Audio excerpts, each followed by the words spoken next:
বয়ান নিয়ে আপনারা এগিয়ে আসবেন।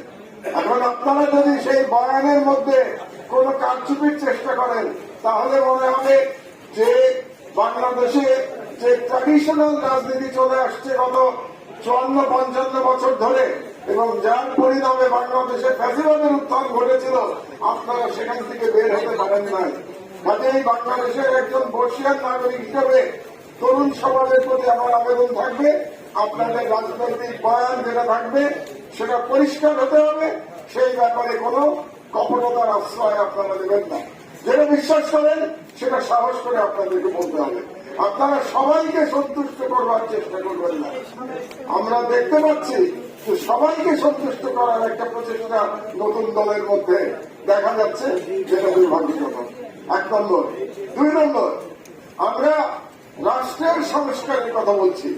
গত 7 মাস ধরে সংস্কারের কথা বলা হচ্ছে।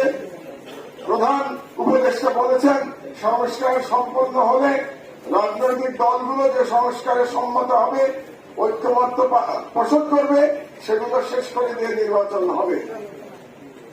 খুব ভালো কথা।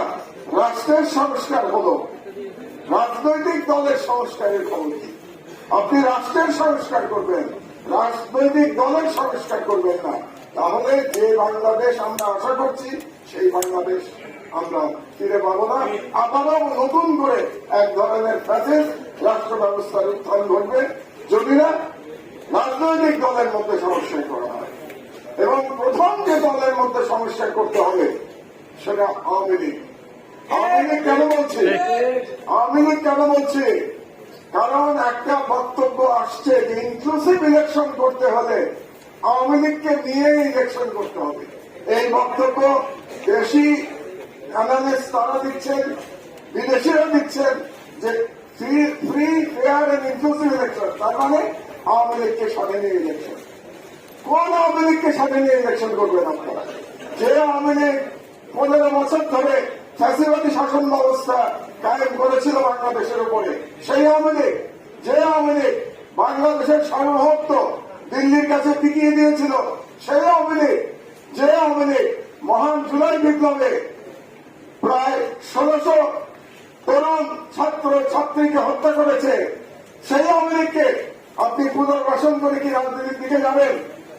এটা প্রশ্ন উঠতে পারে না বিপ্লবোত্তর বাংলাদেশে।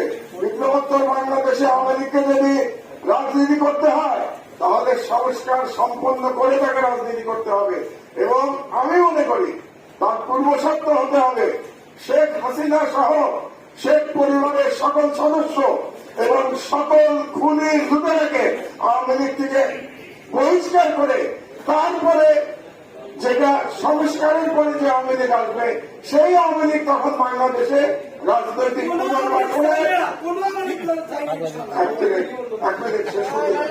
কাজেই পুনর্বাসন করতে হলে আওয়ামী লীগের মধ্যে এই সংস্কার হতে হবে।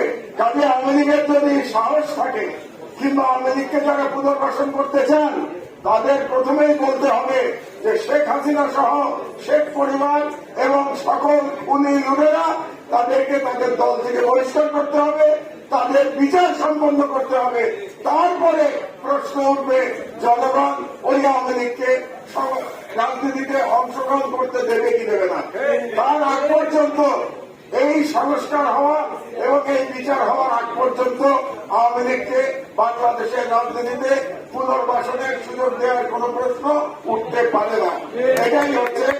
এটাই আমাদের অবস্থান হওয়া উচিত এবং এটা আপনাদেরকে বুঝতে হবে। আপনারা তরুণ, শুধু আবেগের বশবর্তী হয়ে কথা বললে হবে না। আপনাদেরকে আন্তর্জাতিক চাপ মোকাবেলা করতে হবে। আন্তর্জাতিকভাবে আপনাদের উপরে চাপ আসবে আওয়ামী লীগকে নির্বাচনে নিয়ে আসার জন্য। সেই কারণে আপনাদের স্ট্র্যাটেজি ঠিক করতে হবে। এটা কিভাবে আপনারা মোকাবেলা করবেন? আপনারা দেখতে পাচ্ছেন বাংলাদেশের বিরুদ্ধে কিভাবে অপপ্রচার চলছে। আপনারা দেখেছেন গতকাল তুলসী গাবাদ বাংলাদেশ সম্পর্কে অত্যন্ত আপত্তিজনক কথা বলেছে ভারতে বসে থেকে, এবং তার প্রতিবাদ এই সরকার থেকে করা হয়েছে। কিন্তু শুধু প্রতিবাদ করাই যথেষ্ট না। আপনাদেরকে বুঝতে হবে যে এই ষড়যন্ত্রকে মোকাবেলা করতে হলে আমাদেরকে খুব পরিষ্কার স্ট্র্যাটেজি নিয়ে জিওপলিটিক্যাল চ্যালেঞ্জ মোকাবেলা করতে হবে এবং সেই পরিষ্কার স্ট্র্যাটেজি হলো দাবি তুলতে হবে যে আওয়ামী লীগে শেখ হাসিনা সভানেত্রী থাকবে, যে আওয়ামী লীগে শেখ পরিবারের লোকেরা থাকবে, যে আওয়ামী লীগে খুনি লুটেরা থাকবে, সেই আওয়ামী লীগকে বাংলাদেশে কোনদিন এই দায়িত্ব, এই সংস্কারের দায়িত্ব আওয়ামী লীগের উপরেই ছেড়ে দিতে হবে। এটাই স্ট্র্যাটেজি, এটা আপনাদেরকে বুঝতে হবে। আওয়ামী লীগকে চ্যালেঞ্জ করতে হবে। শেখ হাসিনা এবং শেখ পরিবারের সকল সদস্য এবং সকল লোকেরাকে বাদ দিয়ে আপনারা আগে ক্ষমা চান জাতির কাছে, তারপরে আমরা বিবেচনা করব আপনাদেরকে রাজনীতি করতে দেওয়া হবে কি হবে না। এই অবস্থান আপনাদেরকে এই অবস্থান নিয়ে নতুন সকল দলকে চিন্তা করতে হবে, কারণ আমরা জানি খুব শীঘ্রই এই বিষয়ে আলোচনা শুরু হবে সরকারের সঙ্গে। কাজে নতুন দলগুলোকেও আমি বলবো আপনাদেরও সেই আলোচনায় অংশগ্রহণ করতে হবে, আপনাদের অবস্থান পরিষ্কার করতে হবে। আরেকটা কথা আমি বলে রাখি, আপনারা যেই অবস্থানই গ্রহণ করুন না কেন সেখানে ট্রান্সপারেন্সি রাখবেন, 100% সততা এবং ট্রান্সপারেন্সি রাখতে হবে। ঘরের মধ্যে এক কথা বলবেন আর ঘরের বাইরে গিয়ে আর এক কথা বলবেন, এভাবে রাজনীতি এবং দেশ আগাতে পারে না। কাজে আপনাদের আদর্শ জনগণের কাছে পরিষ্কার করে তুলে ধরবেন, আওয়ামী লীগ প্রসঙ্গে আপনাদের অবস্থান পরিষ্কার করে তুলে ধরবেন। আমাদের অনেক দল আমরা দেখতে পাচ্ছি আওয়ামী লীগ প্রসঙ্গে অনেকটা ধরি মাছ মাছই পানির মতো করে তারা যাচ্ছে। এভাবে রাষ্ট্রের সংস্কার হবে না। আপনারা যে রাজনীতি করেন, জনগণ হচ্ছে ফাইনাল জাজ, হচ্ছে জনগণ। জনগণের কাছে আপনারা সম্পূর্ণ স্বচ্ছতা নিয়ে আপনাদের বক্তব্য দিতে হবে।